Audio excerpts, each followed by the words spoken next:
Hello, friends, it's Chops, and today I thought we would do a little bit of game commentary. Recently, my guild, Teldrassil Firefighters, played a series of war games against our buddies in Horde War Machine.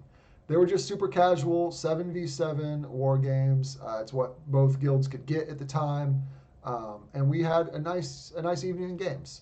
I recorded all of them, and I thought I would put one of them up on the screen and sort of comment through it, give you guys some insight into sort of my decision making process, where I went wrong, what I did right, and give folks an idea of what war games are looking like, at least from a melee perspective.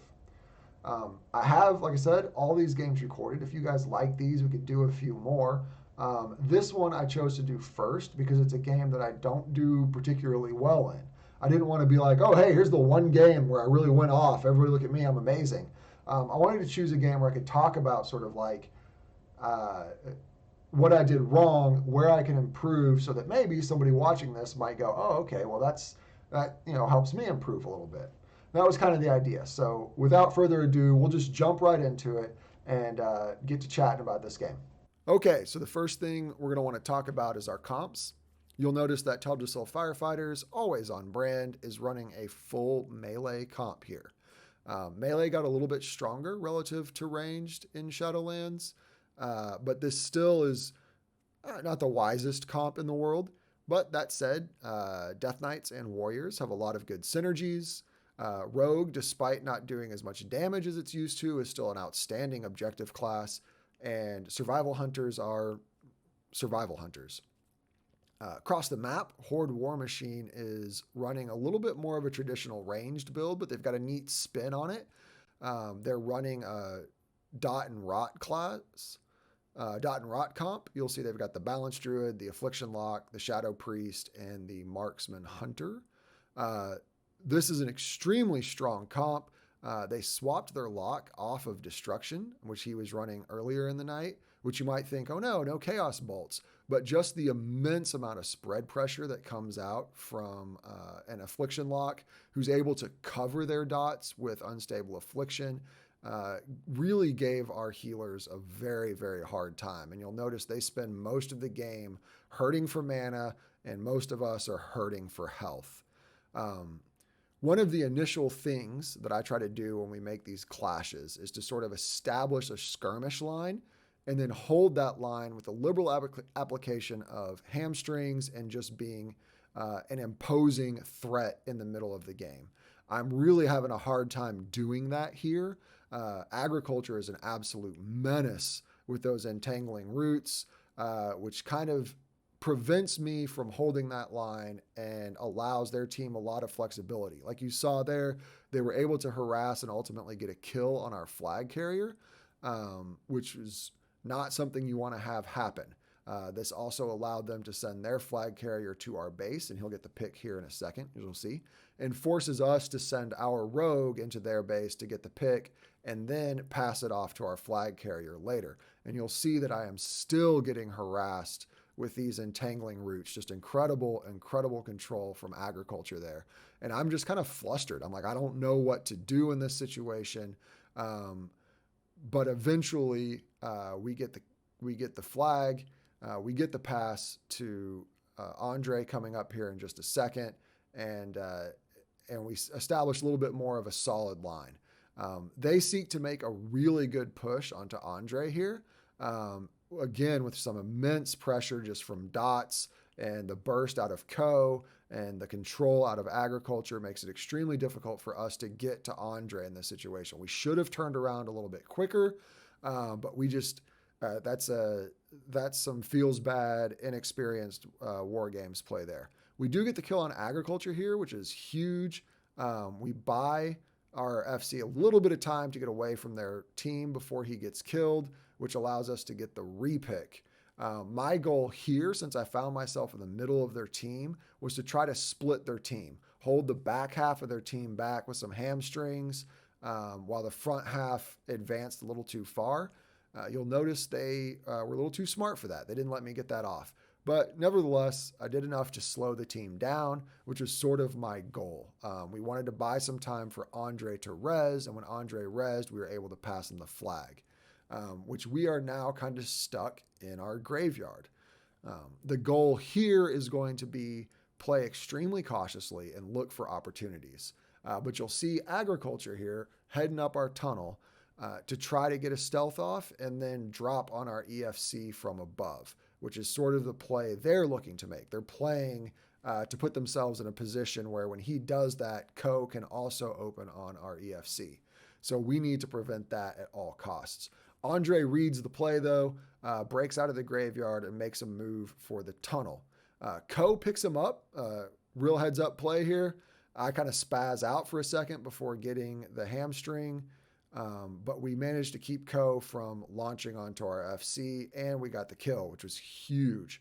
You'll notice about this time, Agriculture also got picked up by our rogue, so we know where he is. We don't have to worry about him.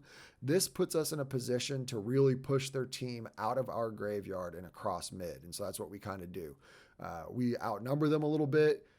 We out-pressure them and burst quite a bit here, so we take the opportunity to get some choice kills off and get ourselves some breathing room, which is really what we needed. We get the kill on Multi here, which is huge, relieve some of the pressure on our healers, and it's at this point that I think to myself, well, we're at about 5 stacks. By the time I get there, it's going to be about 6 stacks, so I want to push the EFC. Terrible move. Co should have turned around right here and just eaten me alive. But I don't think he knows I was there until he turned that corner. He gets the concussive shot off, but ends up deciding to just break for the EFC. And I think here, man, I've got him. You know, he's 6 stacks. I'm going to light this dude up. But he turns back to the fences here. And like an idiot, I follow and immediately get blasting shotted off by the hunter. Just, you know, stupid play on my part, good play on their part, but I'm back in the fight. We're going to try to push and get in position to open on their FC like we just did. At this time, somewhere around here, Juan said to me, hey man, if you get a chance to charge the EFC, do it. I created a chance to charge the EFC. I should have been a little more patient, a little more cautious here. I ranged our healers. There was no way they're going to be able to get to me without putting themselves in a terrible position. So I end up just watching the res timer. Luckily for us, actually, it's about this time that Agriculture has opened on our FC, and Andre's having a hard time because, you know, balance druids. So he looks like he's going to go down. So he makes his way to the graveyard where he's able to die, where I'm rezzing, and I pick up the flag. And we're able to hold this, turn around, and get the kill on Agriculture. I tried to juke him off of the graveyard there, but it was a little obvious, so he didn't bite. But Andre gets the res. We actually decide, instead of just playing to not die, that we're going to play for the kill here because we can get it. Big stun from Andre, and we get the kill on Agriculture, and I'm going to pass the flag. Yes, I've been playing this game for like 14 years. I do not have a flag drop macro. Back off. The next several minutes of this game is going to be us being inexperienced with Wargames. We are unsure of where to make the push here. If you look at the mini-map across the field, Juan and Prague are sort of harassing the EFC, but we're not sure if we have the time to go help them before they die, or if we should just wait on them to die and then res, because we've got a lot of stacks right now. Also a factor here is that we don't really know where Agriculture is. He's in stealth looking for the open on Andre, and with 10 stacks up, if he opens, that could be incredibly dangerous. So we can't really leave Andre either. So we're hanging out with Andre, really hesitant to really do anything at this point. Andre manages to get Agriculture out. I get hung up on terrain because I'm bad, but we caught Agriculture, we get the kill, and at this point, my immediate thought is we killed the Druid, push the FC right now. Charge the FC, go get berserking, drop him. So that's exactly what I'm looking to do. He's got 11 stacks. He's going to have 12 by the time I get there. We have the rogue in position. It is time to go kill the EFC. It's about this time that the bloodlust settles a little bit. And I realize that by the time the rest of the team catches up to me and we're able to actually make a coordinated push, Agriculture will have probably rezzed. So what we need to do is stick with Andre and make this push on the EFC with Andre. That way, he's not in danger of being opened on by agriculture and being left by himself. He's in the safety of the team. So he's kind of burdened by stacks. We're going to wait for him to crawl across the map here. But eventually, we get the heads up. Juan decides it's time to go, so we call the go. As we're moving up the ramp, we notice that they're coming across. And I think in this moment that if we push the EFC, they'll turn around and go to EFC with us. They do not. They choose to make the dive onto Andre here, which is actually the right thing for them to do. At 14 stacks, all they've got to do really is breathe on them, especially with a bunch of dots, which is essentially what they do. Even though we're able to get some kills here, they get the kill on Andre, and we have to push EFC. If he gets the cap, we're in deep trouble. Some choice CC from No Face there. Very good fear to kind of slow us down. Luckily, Prag is up there doing Prag things. He gets the sap on the EFC, turns it into a sap on the healer, opens on the EFC, and we're able to apply enough damage to get the kill at 15 stacks, which is, not hard to do. At this point, I stick around a little too long trying to hamstring folks. This results in me being separated from the team. I should have just cut around and run with the team at this point, but I kind of get stuck out. And my immediate thought is, well, if I'm stuck here, I'm at least going to stick a bunch of them here with me. So my goal was really just to try to hold on to them, basically. And this is 3 people that aren't chasing my FC. At this point, I consider this a win. That's kind of what I was going for. But we are watching another res timer. And when you're watching a res timer, it's an opportune time to take a drink of beer, check the scorecard, make sure you're still doing well. But I'm just kind of stuck. So I see PGK grab the flag, and I'm thinking to myself, okay, we'll keep an eye on where he's going. Maybe I can get the cut. Maybe I go back to my team. We'll see what happens. I get the call that PGK seems to be going tunnel. I pick him up, and I'm go full just pug game brain here. And I'm like, I'm going to cut him. I can get the cut here, and I'm going to solo the flag carrier and return the flag. No. Ko picks me up, gets an incredible scatter trap off of the charge, and I'm just kind of stuck watching myself sit in a trap. Luckily, I'm able to get the mount, and we get a grip on the EFC, which kind of makes up for my terrible play. Thank you, Juan, for helping me look awful. We apply a lot of damage, but we're not able to get the kill because, hey, Demon Hunters have a lot of health. At this moment, I'm not really sure why I'm trying so hard to kill the Demon Hunter with only 1 stack, but man, I am just going for it. Around this time, we get the call that we're going to swap targets. We get a lot of damage onto the Shaman.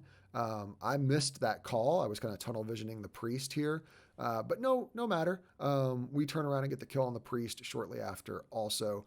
Then we kill the EFC, kill his team first, then kill the EFC. That's kind of the smart thing to do. So we're able to clean them up off of that and make a push to get Andre to the cap. We get agriculture out of stealth, but you'll also notice in the very top of the screen, that little rat Ko making a run for the ramp, just in a great position there. And so now we need to chase Ko down and make sure that they can't get the pick before we do. Luckily, Prag does Prag things and gets the sap off. I leave him to kill Ko here because I figure he's probably got it. And I'm going to try to decide to drop in a good position. And I drop in the worst position. Have to run immediately back around and pick up Crucible. And at this point, though, Prag is also doing Prag things again. And I'm just there to snipe his killing blow, which I do. Go Chops. So we get the first cap. It's only been 13 minutes. It took us to get 1 cap, but we got it done. The push here is that we're going to get across the field and try to contain them at their graveyard. Really just try to prevent them from having any option to get to our flag to get the second cap and win the game. We don't want that to happen. But we kind of get there in a little bit of a sloppy fashion. We get intercepted real well. Horde War Machine is able to get out some good CC and set themselves up for a really strong fight here. Their FC stays with them, which I think helped them push our line around a little bit. Again, I don't do a great job of establishing a skirmish line here. And we just kind of collapse and start getting pushed back. Andre is so far away from us that he really kind of has no option but to grab the flag anyway to maybe create a little bit of cross-map pressure. So as we're getting pushed back, Horde War Machine is positioning themselves between us and Andre. This is just not a great position. We have no good options. Odie goes down here. I've got unstable affliction on me. Like I'm dying to clear these dots with my racial. I eventually just make the call to do it and die. I was not going to make it across anyway. Better to res sooner. The idea here is I'm just going to take a bit of a breather, get my head back on, and then we're going to go get my body. You can res if they don't take your body, for the people who don't know. Very good thing to do in certain circumstances, and this is one of those circumstances where you do it. You get a little bit shorter of a res, and you're already in position.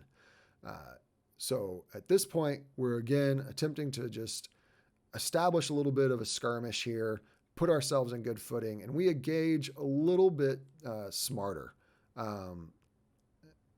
So what happens here is our rogue has gone back into our base and is, I think, getting picked on by EFC. I can't remember if he survives this or if he doesn't and then reses.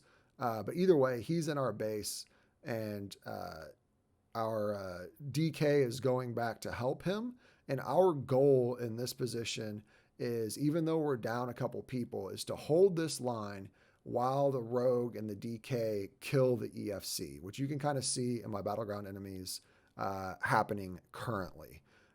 While this is going on, we're also trying to put ourselves in a position for that when they kill the EFC, we can get out of it and be in good shape to make a counter push.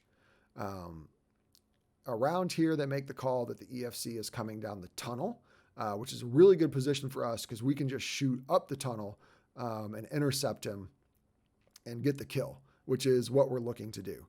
Ko, again, reads it, just always, dude's constantly paying attention to position. But unfortunately, PGK just runs. He didn't have any other option here. He has to run into our whole team, which is essentially what he does. We get the kill and my eyes light up. Nothing like a warrior in a tunnel where the bad guys can't run anywhere and I can just get to doing chops things. I get the stun, but man, I'm ready to go. Unfortunately, Juan calls that we should run back up the tunnel and force the fight in our base. So I just go to the tunnel entrance here, yell at them, and then run back up. Andre dies, and our decision is that we're going to go up the base, pick him up when he reses, and I'm going to hamstring Ghost Iron Whelplings along the way. You'll notice I spent a lot of time this game hamstringing targets that already had chains on them, hamstringing pets, etc. Just a kind of a loss of focus. In my defense, though, hamstring does last twice as long as Chains of Ice does. So getting a hamstring onto a Chains of Ice target is not the worst thing in the world. So we loop around, we pick up Andre, and Ko, I think, had been looking to harass Andre, maybe get the kill. Unfortunately, the one time Ko didn't make a very good call about where he needed to be. We're able to pick him off, get the kill, and send him across the map right as his team is trying to position themselves for a cross. So we have Prag going back into their base to pick up the flag, which he does here. He's going to bring it out and get the pass to Andre. We're just trying to threaten their cross to make sure that that pass is as safe as possible, which it is. And we're setting up for the final skirmish of the game. If they win here, there's plenty of time for them to cross the map and get the cap and win the game. If we win here, we pretty much just lock it up. So they decide to go around the res hut here. We get a pretty good jump on their position. I get in a good enough spot here that I decide I'm going to pre-sharpen blade and pre-trinket so I don't have to fumble finger those when I get on the EFC. And right as I get on the EFC, we pull in agriculture and get a great grip. So we're going to try to kill him here, but an excellent fear from No Face prevents us from getting the killing damage out. And that's a huge bummer because I am now out of cooldowns. The good news is Agriculture decides to make a break here to go help Co try to get the kill on our EFC. What this does is ends up putting them but on the other side of our team and their team, which makes it easy for us to turn around, kill Co, kill Agriculture, and then turn back around and start picking up their team. That's pretty much the game right there. But their EFC, their FC is running into their base. And we are all too aware of the amount of pressure that's coming out from this Affliction Lock and from the Shadow Priest. So we can't let up. We have to try to get some more kills here to lock up the game. Plus, Co is still bouncing around out there, and that's a real threat. But we get the kill on Crucible. We get ourselves into a real good skirmish line here. They're not going anywhere. They're not going to make any pushes on our FC. I see Co come around the top here. We're able to threaten his position. 15 seconds remaining. He decides he's going to try to go up the ramp. That's a Hail Mary to end all Hail Marys. But luckily, Prag does Prag things, picks him up, gets the sap, and that's more or less the game right there. Big shout out to Horde War Machine for some very fun games. Looking forward to doing it again, and I hope y'all enjoyed this commentary. Until next time, y'all take it easy.